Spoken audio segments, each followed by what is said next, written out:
जय साईं राम भक्तों।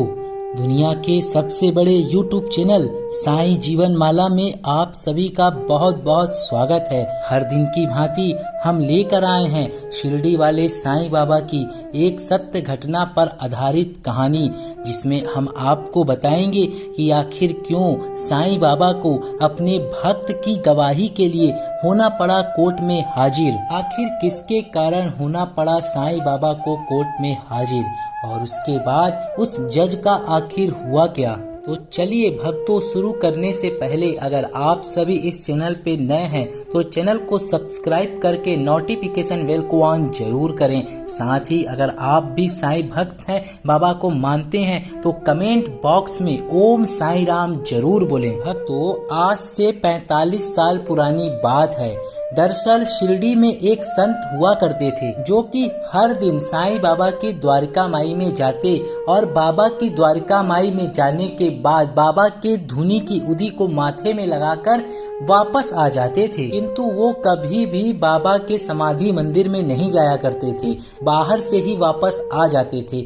वहाँ के रहने वाले सभी लोग उन्हें जज साहब कहकर बुलाते थे। जब एक बार वहाँ के पुरोहित ने किसी से पूछा कि आखिर सब कोई इन्हें जज साहब क्यों बुलाते हैं, तब वहाँ के पुरोहित ने उन्हें सारी घटना बताते हुए कहा कि एक समय की बात है जब ये जज उत्तर भारत के एक स्थान पर जज हुआ करते थे। उस शहर से लगे एक छोटे से गांव में एक केवट हुआ करता था जिसका नाम भोला था। ये व्यक्ति न सिर्फ नाम से बल्कि स्वभाव से भी भोला था। यह व्यक्ति इतना सीधा साधा और इतना भोला था कि इससे कोई भी कुछ भी पूछता कि भैया इस विषय में कुछ बताते हो, जानते हो क्या, तो ये कहता था मुझे कुछ भी नहीं मालूम, जो जाने मेरे साईं बाबा जी जाने। भोला साईनाथ महाराज का बहुत ही बड़ा भक्त था और चलते फिरते काम करते हुए हर समय साईं राम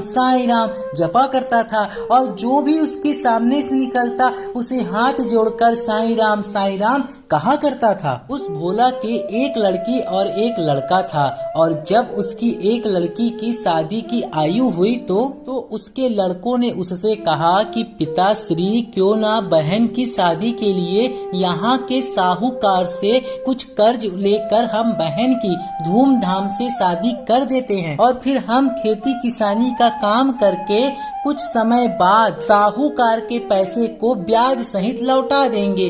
भोला के पिताजी ने ठीक समझा। अब भोला ने एक निश्चित अवधि के लिए साहूकार से पैसे कर्ज में ले लिए और निश्चित अवधि बाद उसने साहूकार के संपूर्ण पैसे लौटा दिए। यहाँ भोला ने बड़ी धूमधाम के साथ अपनी बेटी का विवाह भी संपन्न करा दिया। जब भोला ने सेठ जी को सारे पैसे लौटा दिए, तब सेठ जी ने भोला को एक पर्ची दी जिसमें लिखा था कि भोला ने सेठ जी को सारे पैसे ब्याज सहित चुका दिए। सेठ जी ने भोला को कहा, भोला इसे पढ़ लो और देख कर बताओ। अब वो भोला बेचारा तो सीधा साधा और अनपढ़ था। हमेशा की तरह भोला ने कहा कि जो जाने मेरे साईनाथ जी जाने, जो जाने मेरे साईं बाबा जाने।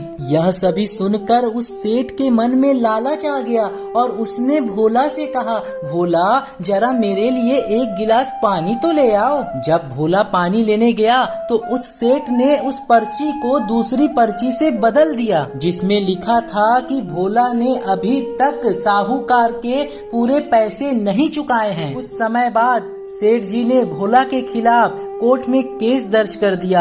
जब जज साहब ने भोला से पूछा, तब भोला ने वो पर्ची दिखाई जो सेठ जी ने उसे दी थी, जिसमें लिखा था कि भोला ने अभी तक सेठ जी के साहूकार जी के पैसे नहीं लौटाए हैं। जब जज साहब ने भोला को उस पर्ची में क्या लिखा है बताया, तो उसे सुनकर भोला जोर जोर से वहीं पर रोने लगा। फिर हमेशा की तरह भोला ने कहा कि मैं कुछ भी नहीं जानता, जो जाने मेरे साईं बाबा जाने। भक्तों, वो जज बहुत ही दयालु था। जब कोर्ट की कार्यवाही समाप्त हो गई तब उसने उस भोला को बुलाया और पूछा कि भोला, तुम्हारे सिवा वहाँ पर जब तुमने साहूकार को पैसे लौटाए थे, क्या कोई और भी वहाँ पर मौजूद था? तब भोला ने जवाब दिया कि हम दोनों के सिवा वहाँ पर सिर्फ और सिर्फ मेरे साईं बाबा जी थे और कोई भी मौजूद नहीं था। जज साहब को लगा कि लगता है ये गांव में रहने वाला कोई व्यक्ति रहा होगा। भक्तों, मैं आप लोगों को बता दूं, उस समय साईं बाबा की चर्चा ज्यादा नहीं थी, कोई भी नहीं जानता था साईं बाबा को, इसलिए उस जज ने भी नहीं जाना कि साईं बाबा कौन है। फिर जज साहब ने सोचा कि ये व्यक्ति तो बहुत भोला है, क्यों न मैं ही इसकी मदद कर देता हूँ और उस साईं बाबा के नाम चिट्ठी लिखकर उसे कोर्ट में गवाही के लिए बुला लेता हूँ। और फिर जज साहब ने साईं बाबा के नाम की चिट्ठी भेजी। पोस्टमैन साईं बाबा की चिट्ठी लेकर गांव की ओर निकल पड़ा। वो पोस्टमैन घूमते घूमते परेशान हो गया, क्योंकि उस गांव में साईं बाबा नाम का कोई व्यक्ति था ही नहीं। फिर अंत में पोस्टमैन को एक व्यक्ति ने बताया कि यहाँ पर पास में साईं बाबा जी का एक छोटा सा मंदिर है, हो सकता है कि ये चिट्ठी वहीं की हो जहाँ भोला रहता है। फिर पोस्टमैन ने मंदिर के पुजारी को वो खत को पकड़ा दिया।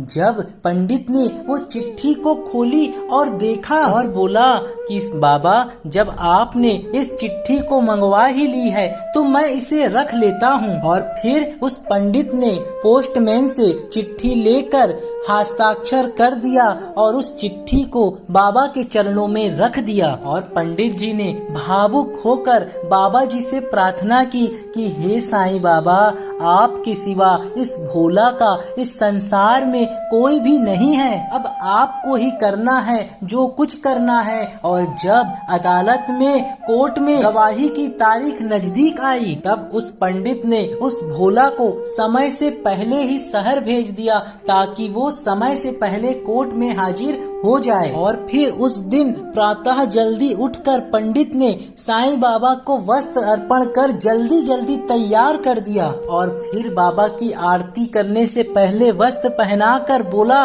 कि बाबा, आपको मैंने जो वस्त्र पहनाया है वो ही आपके लिए अच्छा है, अब आप जल्दी तैयार हो जाएं और कृपा करके बाबा आज आप अदालत में जरूर जाएं और उस भोला की मदद करें। भक्तों, भक्त तो भावुक होते हैं और उसने भी ऐसे भावुक होकर बाबा से प्रार्थना की। अब अदालत में जज ने जब भोला से पूछा कि कहाँ है तुम्हारे साईं बाबा जी, तब भोला ने कहा वो तो कण कण में व्याप्त हैं, वो तो हर जगह पर हैं। और उसने कहा कि होंगे कहीं आसपास। फिर जज ने अपने चपरासी को साईं बाबा के नाम के व्यक्ति को बुलाने का आदेश दिया। जब चपरासी ने 2 से 3 बार बोलकर आवाज लगाया कि साईं बाबा जहाँ कहीं भी हो हाजिर हो, साईं बाबा जहाँ कहीं भी हो हाजिर हो, ऐसा जब 2 से 3 बार चपरासी ने कहा तब सबने देखा कि एक बूढ़ा सा व्यक्ति सफेद कपड़ा पहने, हाथ में झोली लिए और खड़ाऊ पहने धीरे धीरे कोर्ट की ओर चला आ रहा है। फिर जज साहब ने उसे कटघरे में खड़ा करके साईं बाबा से पूछा कि क्या तुम्हारे सामने उस साहूकार के सारे पैसे भोला ने चुका दिए हैं? तब साईं बाबा ने कहा हाँ। तब जज साहब ने कहा कि तुम्हारे पास क्या सबूत है? तब उस बूढ़े व्यक्ति साईं बाबा ने कहा कि आप उस साहूकार को यहीं पर रोक कर रखें। इनके घर पर 2 सिपाही भेजकर इनके घर में रखी 2 अलमारी में से पहली अलमारी के तीसरे खंड में 22वें नंबर की फाइल को खोलकर देखी जाए और आपको वो पर्ची मिल जाएगी जिसमें लिखा है कि भोला ने साहूकार के सारे पैसे ब्याज सहित लौटा दिए। और जज ने वैसा ही किया। उन्होंने 2 सिपाही भेजे और वहां पर जाने के बाद जब साहूकार के घर की अलमारी खोली और वहां पर्ची मिली तो ये सभी देखकर जज साहब ने उस भोला को बरी कर दिया और फिर उस सेठ को दंडित भी किया। फिर उस गवाह के जाने के बाद जज ने भोला से पूछा कि ये साईं बाबा कहाँ रहता है? तब भोला ने कहा, वहीं जहाँ हम रहते हैं। तो जज ने पूछा कि तुम कहाँ रहते हो भोला भाई? तो उसने कहा, मंदिर में। तो जज साहब ने पूछा, क्या इन्होंने ही उस मंदिर को बनाया है? तब भोला ने कहा, साहब अब मैं आपको क्या समझाऊं, आप तो पढ़े लिखे हैं। क्या है, पढ़े लिखे लोगों को भगवान और भक्ति की बातों को समझाना बहुत ही कठिन होता है। फिर भोला ने कहा कि ये वो हैं जो उस मंदिर में बैठे हैं। फिर भोला के जाने के बाद फिर जज साहब ने पोस्टमैन को बुलाकर पूछा कि ये कौन है? तब पोस्टमैन ने बताया कि ये वो नहीं है जिन्होंने चिट्ठी लेते समय हस्ताक्षर किए थे। और फिर जज साहब जब उस गांव में गए और जब उन्होंने वहां जाकर देखा और जब उन्हें पूरी बात का एहसास हुआ, तब वो दौड़कर अपने घर को वापस आए, बंगले को वापस आए और वहां आकर फूट फूट कर रोने लगे और उन्होंने उसी दिन अपने पद से इस्तीफा दे दिया।